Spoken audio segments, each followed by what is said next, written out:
हजारों वर्षों से भारतीय भोजन में सबसे आवश्यक और हर दिन इस्तेमाल होने वाली हल्दी है। बिना हल्दी के हम भारतीय परंपरागत व्यंजनों की कल्पना नहीं कर सकते। हल्दी, जिसके लिए एक समय भारत अमेरिका से लड़ गया था, क्योंकि अमेरिका ने अपने दबदबे का इस्तेमाल करके हल्दी का पेटेंट करवा लिया था। यदि भारत अमेरिका के इस कदम का कानूनी विरोध न करता, तो इसी हल्दी को उगाने, बेचने, खरीदने या उसके इस्तेमाल करने के लिए हमें अमेरिका से पूछना पड़ सकता था और उसे रॉयल्टी देनी पड़ती। हालांकि समय रहते भारत ने इस पर आपत्ति जताई। भारतीय वैज्ञानिकों CSIR ने अमेरिकी पेटेंट ऑफिस को हल्दी से घाव भरने के लिए इस्तेमाल होने वाले भारतीय ज्ञान परंपरा के सबूत दिए।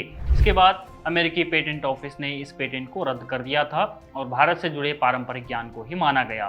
तो भैया, ये हल्दी खाने की टेबल से लेकर डिप्लोमेसी की टेबल तक जाने का साहस रखती है। गोल्डन स्पाइस का उपयोग हमारे यहाँ खाने के अलावा शरीर से जुड़े विकारों या बेहतरी के लिए हल्दी का उपयोग तो होता ही आया है, लेकिन मांगलिक कार्यों में भी बिन हल्दी काम नहीं चलता। हल्दी वाला टीका, हल्दी वाले चावल और विवाह के समय हल्दी स्नान तो हम सभी को ही मालूम है। कुल मिलाकर हल्दी की यह महिमा है और इसी हल्दी के लिए अब केंद्र की नरेंद्र मोदी सरकार ने राष्ट्रीय हल्दी बोर्ड का गठन किया है। हल्दी बोर्ड की मांग हल्दी किसान काफी समय से उठा रहे थे। अब केंद्रीय वाणिज्य और उद्योग मंत्री पीयूष गोयल ने देश के प्रमुख हल्दी केंद्रों में से एक तेलंगाना के निजामाबाद में इस बोर्ड के मुख्यालय का औपचारिक उद्घाटन कर लिया है। यह बोर्ड हल्दी के उत्पादन, हल्दी बेचने और हल्दी क्षेत्र को और विकसित करने के लिए व्यवस्थित रूप से काम करेगा।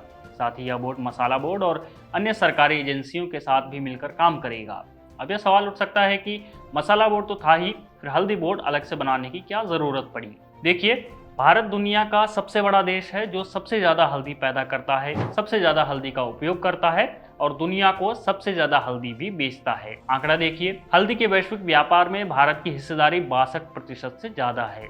बीते साल यानी वित्त वर्ष 2023-24 की बात करें तो भारत ने $226.5 मिलियन मूल्य की 1.62 लाख टन हल्दी और हल्दी से बने उत्पादों को निर्यात किया है।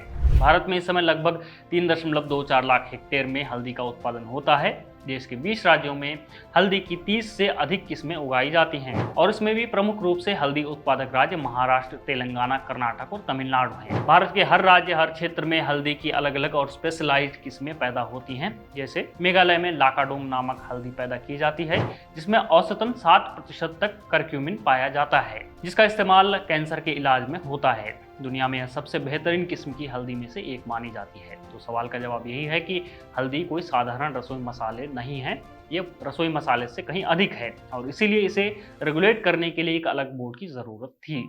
बहरहाल, इस बोर्ड के उद्घाटन के दिन ही एक लक्ष्य भी रख दिया गया है कि अगले 5 साल में हल्दी का उत्पादन दोगुना कर 20 लाख टन तक पहुंचाने में हल्दी बोर्ड मदद करेगा। इस समय भारत के लिए हल्दी निर्यात के प्रमुख बाजार हैं बांग्लादेश, संयुक्त अरब अमीरात, अमेरिका और मलेशिया। अब यह बोर्ड अंतर्राष्ट्रीय बाजार में नए अवसर भी तलाशेगा ताकि हल्दी का निर्यात बढ़े।